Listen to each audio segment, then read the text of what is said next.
What if everything you thought you knew about ancient Egypt was wrong? What if the magnificent pyramids, the mysterious Sphinx, and the advanced knowledge of mathematics and astronomy weren't the achievements of the civilization we call ancient Egypt, but rather the remnants of something far older, far more advanced, and deliberately hidden from our understanding? Tonight, we delve into the shadows of history, where conventional archaeology fears to tread, and where the truth has been buried beneath millennia of sand, silence, and systematic suppression. We're going to explore the possibility that the first Egyptian civilization wasn't Egyptian at all, but something entirely different, something that challenges everything we believe about human development and our place in the cosmic order. The evidence has been staring us in the face for decades, yet mainstream academia continues to ignore it, dismiss it, or explain it away with increasingly desperate theories that defy logic and observable reality. Why? Because acknowledging this evidence would require rewriting not just the history books, but our entire understanding of human capability and the timeline of advanced civilization on Earth. Let's start with the most obvious anomaly, the precision of the Great Pyramid. We're told it was built around 2500 BCE by a civilization that had just emerged from the Stone Age, using copper tools, wooden ramps, and human labor. Yet this structure contains mathematical constants that weren't officially discovered until thousands of years later. The relationship between pi and the golden ratio is encoded in its very dimensions. The alignment with true cardinal directions is more precise than most modern buildings. The weight of each massive stone block was calculated to distribute load in ways that modern engineers struggle to replicate. Consider this. The pyramid's base perimeter divided by its height equals pi to several decimal places. This isn't an approximation or a coincidence. This is deliberate, sophisticated mathematical encoding. But here's what they don't tell you in the textbooks. Pi wasn't officially calculated to this precision until the 18th century. The golden ratio wasn't formally described until ancient Greece, over 2,000 years after the pyramid's supposed construction date. So, we're expected to believe that a civilization just learning to work with bronze somehow possessed mathematical knowledge that surpassed anything known for the next 3 millennia? The logical inconsistency is staggering, yet it's accepted without question by institutions that claim to value scientific inquiry. But the mathematical precision is just the beginning.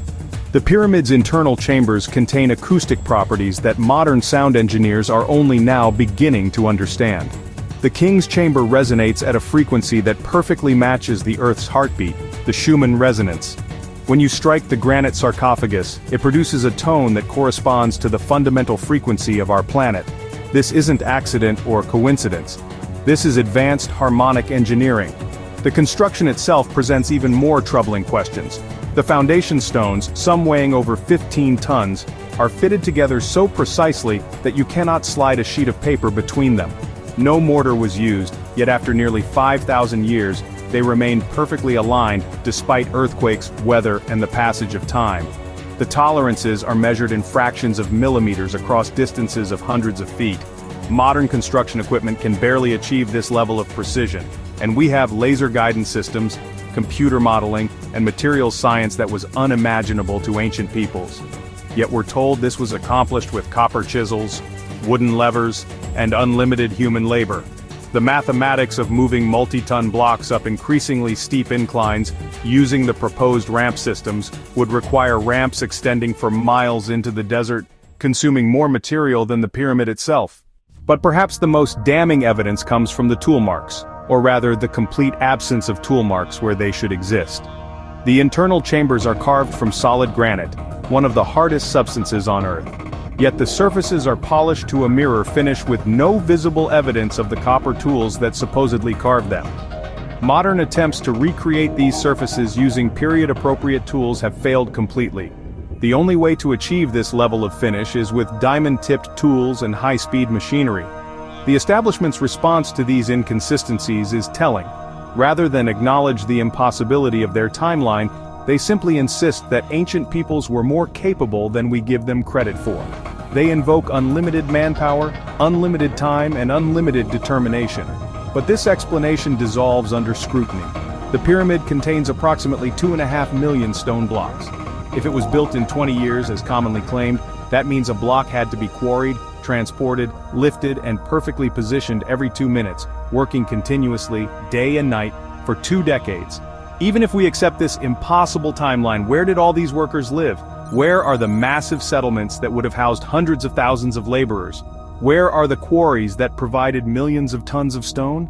Some blocks came from quarries hundreds of miles away.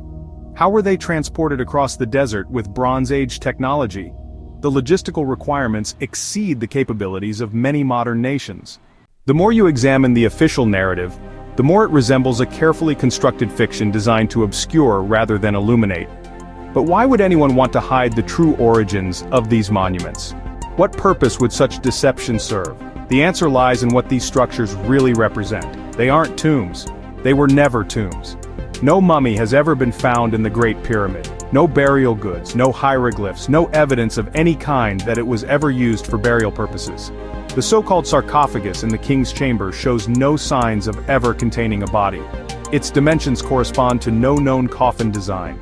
Its acoustic properties suggest an entirely different purpose. These structures are machines, sophisticated devices whose true function has been lost to time and deliberately obscured by those who benefit from keeping humanity ignorant of its real history. The pyramid's internal structure, with its complex network of chambers, shafts, and passages, resembles nothing so much as a massive technological apparatus. The Queen's Chamber contains evidence of chemical processes, with salt deposits and mineral staining that suggest the flow of various substances through carefully designed channels. The shafts that extend from the chambers don't lead to the outside as would be expected for ventilation. They terminate in sealed stone doors with copper fittings that serve no apparent purpose unless they were part of some kind of mechanism. Recent exploration using robotic devices has revealed that these shafts contain markings and metallic objects whose purpose remains mysterious. But the most telling evidence comes from the missing capstone. Every pyramid was supposedly topped with a golden capstone called a pyramidion, yet none have ever been found, not one. This isn't because they were looted or destroyed over time. The logistics of removing multi-ton objects from the tops of pyramids make theft impractical. They were never there in the first place because they were never needed for the structure's true purpose. The pyramid without its capstone creates a specific electromagnetic field, measurable with modern instruments. The Great Pyramid sits atop one of the strongest magnetic anomalies on Earth. The combination of its massive quartz-bearing stones, its precise geometric proportions, and its strategic location creates a natural energy accumulator and broadcaster. This isn't speculation. This is measurable, reproducible science. But science that doesn't fit the approved narrative gets suppressed, discredited, or ignored. Researchers who investigate these properties too closely find their funding cut, their academic positions threatened, their work subjected to ridicule by colleagues who have never bothered to examine the evidence themselves. The suppression extends beyond academic circles. Government agencies have restricted access to many sites, claiming conservation concerns while permitting continued deterioration from tourism and weather.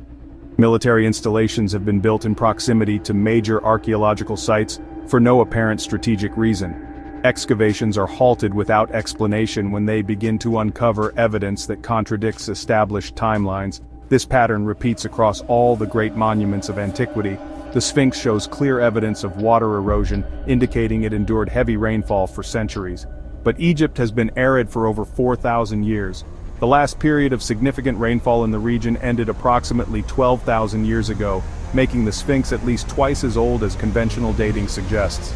Yet this geological evidence is dismissed in favor of maintaining the comfortable fiction of gradual human development. The ancient texts themselves contradict the official timeline. The Turin King list and the writings of ancient historians describe dynasties and rulers spanning tens of thousands of years before the first pharaoh. These aren't mythological accounts. They're presented as historical records with specific names, dates, and achievements. Yet modern archaeology dismisses them as exaggeration or misunderstanding, preferring to construct its own timeline based on fragmentary evidence and preconceived notions. Why would ancient peoples lie about their own history? What motivation would they have to inflate their civilization's age? The logical explanation is that they weren't lying. They were recording what they knew to be true, and that truth has been systematically erased from our understanding. The first Egyptian civilization wasn't Egyptian, it was something far older, far more advanced, and possibly not entirely human in origin. The mathematical precision, the technological sophistication, the astronomical alignments that require understanding of Earth's position in the galaxy, all point to knowledge and capabilities that shouldn't have existed in the ancient world according to our current model of human development. But this model is based on assumptions, not evidence. We assume that human civilization developed gradually from primitive beginnings.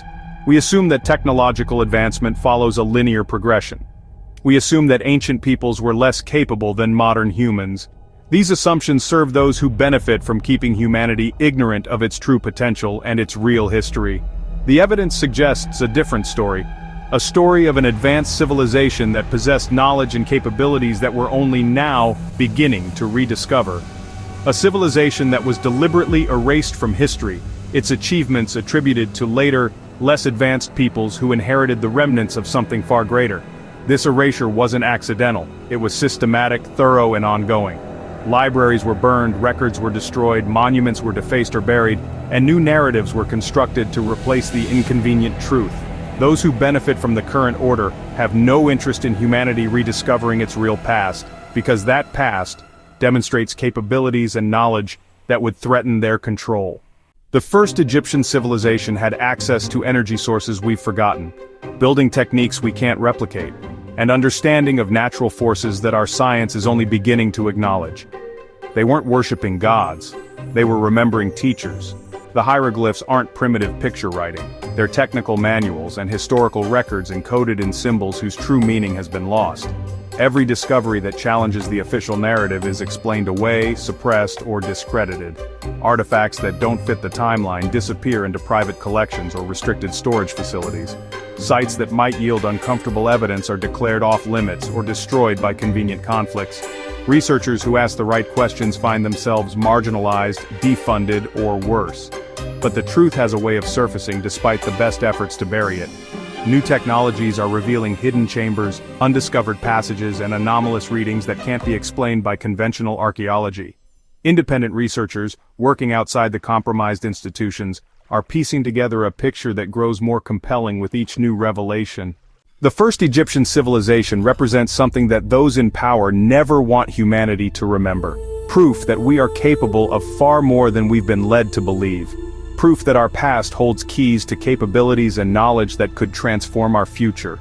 Proof that the narrative of gradual linear progress is a carefully constructed lie, designed to keep us focused on incremental advancement, while ignoring the quantum leaps that are not only possible but have been achieved before.